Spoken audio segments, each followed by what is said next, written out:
Hello guys, NautoAis here, and I want to give my thoughts on a response from Shae and Bruce from Idea Factory International on their stream. So of course, here's the gist of what happened. Of course, in December, if you heard the news that the Neptunia Re-Birth series, all three of them were going to be, there was a plan to be released on the Switch, but now they said it's canceled, as well with Dead End Request Code Z. However, that game's still going to be coming out on the PlayStation 4 and PlayStation 5. And I also said the reason most of this game are not on Steam, the newer ones, is rumor has it that the people behind that left, so they don't have anyone to do it. Again, can't confirm. That was just a rumor there.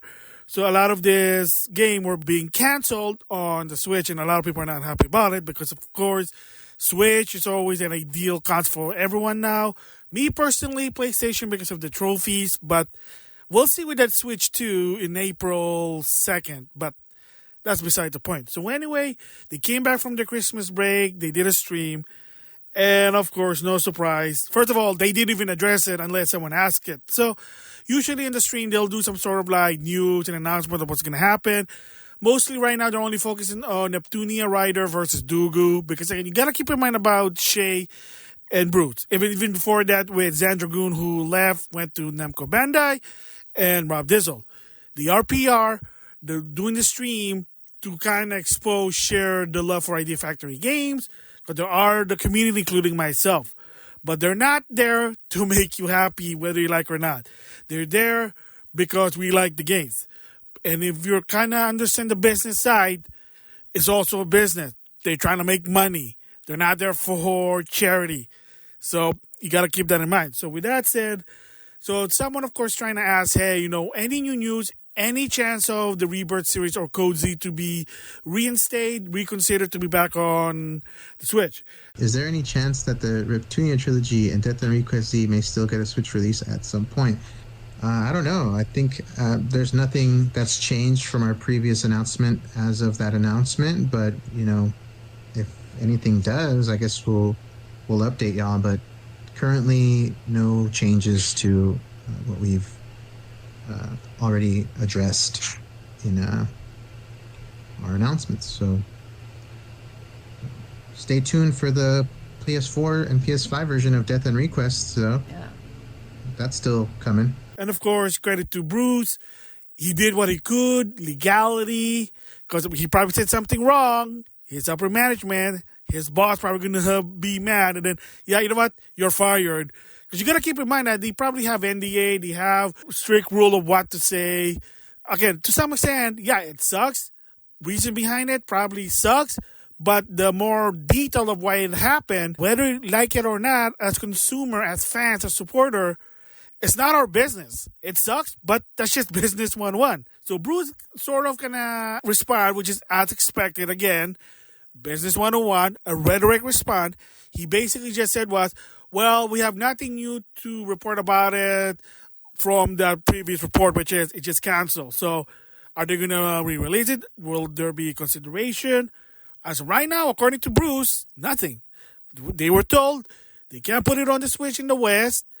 It's not following Nintendo guidelines, whatever that is. And again, whether we like it or not, I'm sorry if I'm using the word we, but you have to understand, we're not going to ever know because it's not our business.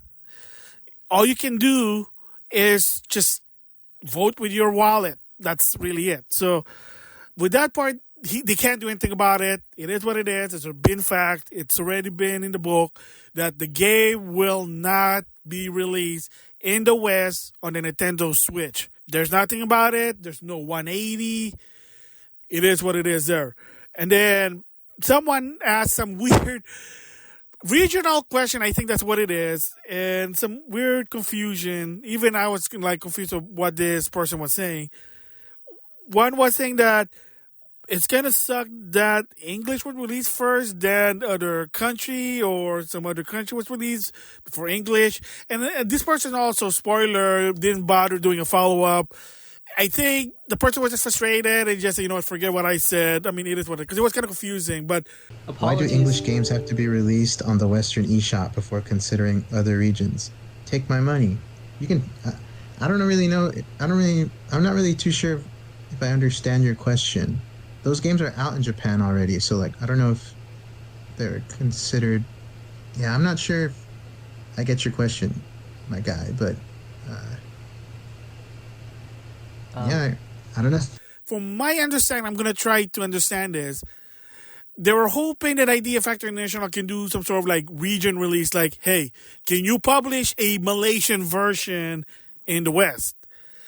Probably what I'm probably thinking is like the Super Robot War in the console. If you didn't know, there's a Malaysian version which Bandai of Saudis kind of did some sort of like English translation.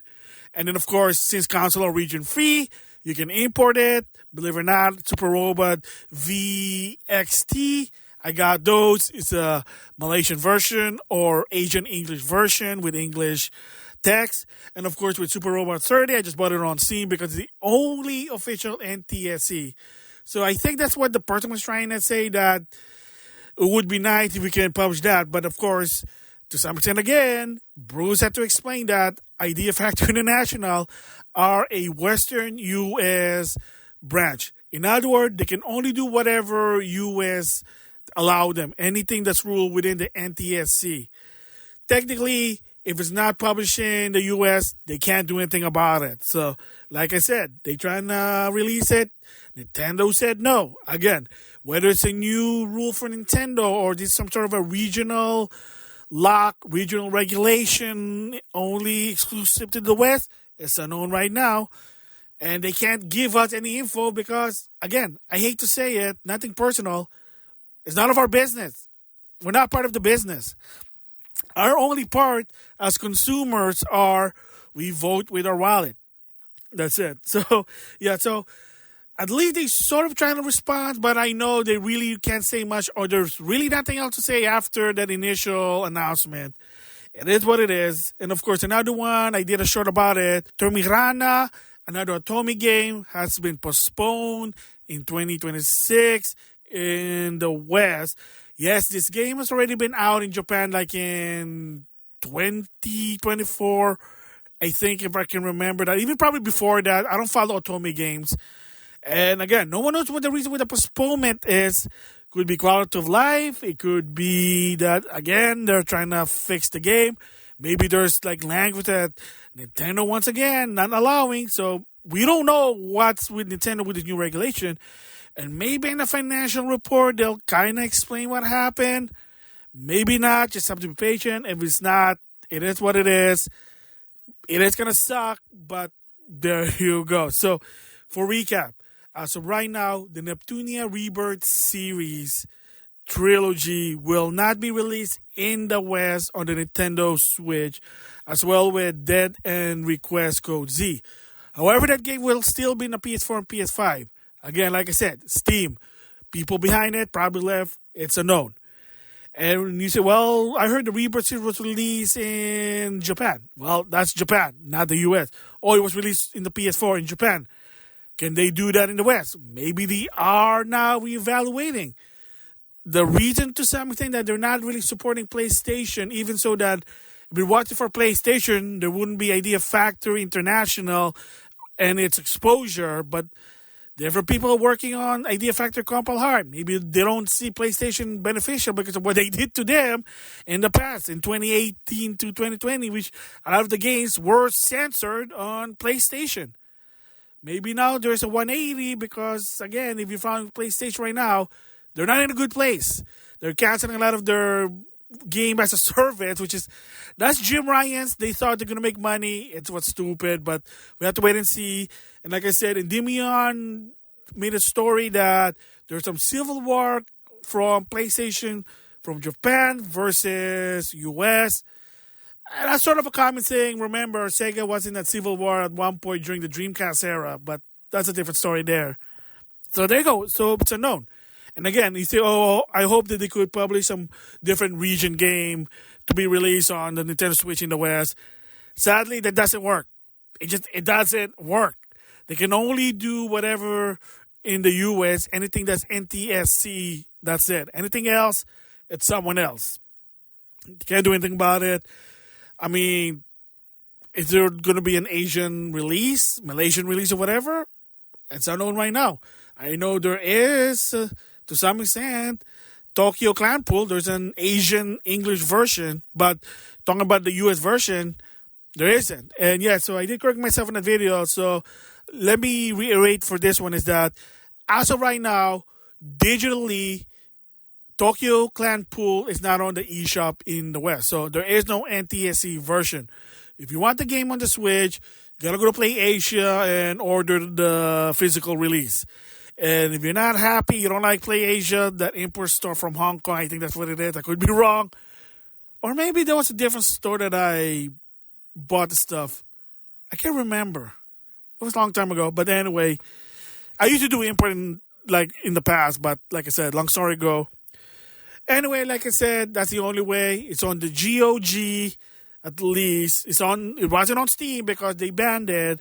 And yet, for people wondering, as of right now, yes, it is censored. They got rid of the mini game by the order of GOG and Nintendo Asia territory, according to somebody who worked at East Asia Soft. And they also had to alter one of the intro because one of the characters showed her butt crack, and they said, we can't have that. Yes, it's fictional character. They're anime. They're fake. And again, it goes back again to some people. Like I said, the reason sometimes a lot of these people who are not into the gaming are like very agitated when they see an anime female waifu character is they look young, even so they're fake.